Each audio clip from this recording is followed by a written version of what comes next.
Tere! Täna ma mõtlesin, et ma räägin sulle sellest, mida võiks igaüks meist mõelda aeg-ajalt.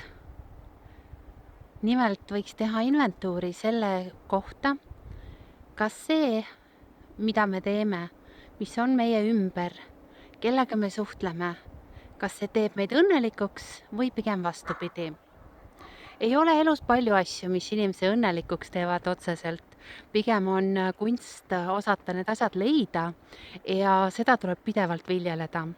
On need inimesed, kes on õnnelikud loomulikust intelligentsist palju rohkem kui ja on need inimesed, kellel on päris raske leida seda head ja ilusat siin maailmas.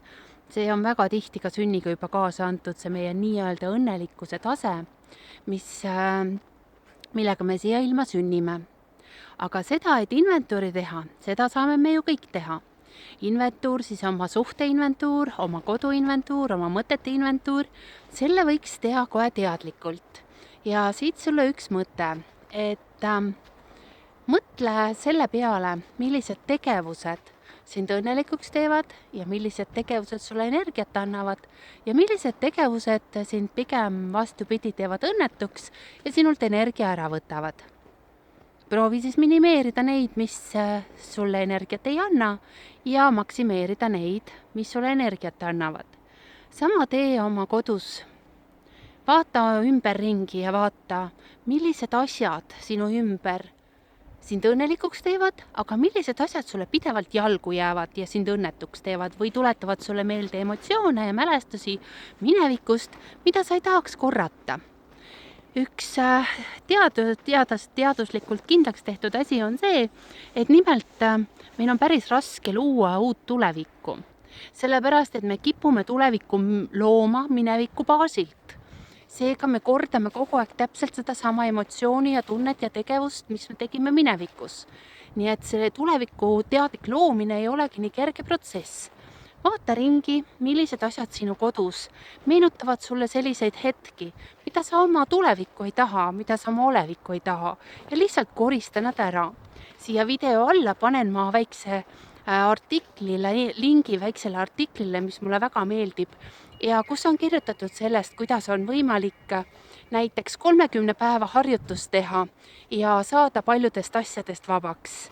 Igal päeval viskad ära nii mitu asja või annad ära nii mitu asja, kui on see selle päeva nii-öelda number. Esimesel kuupäeval loobud 1 asjast, teisel kuupäeval loobud 2 asjast, 3. kuupäeval 3, 30. 30. Ja katseta, kas selline inventuur asjades teeb su elu kergemaks, lihtsamaks ja rõõmsamaks. Aitäh sulle ja suur. Oi, kui külm mul on. Ja ma soovin sulle väga, et sa leiaksid aega iseenda jaoks.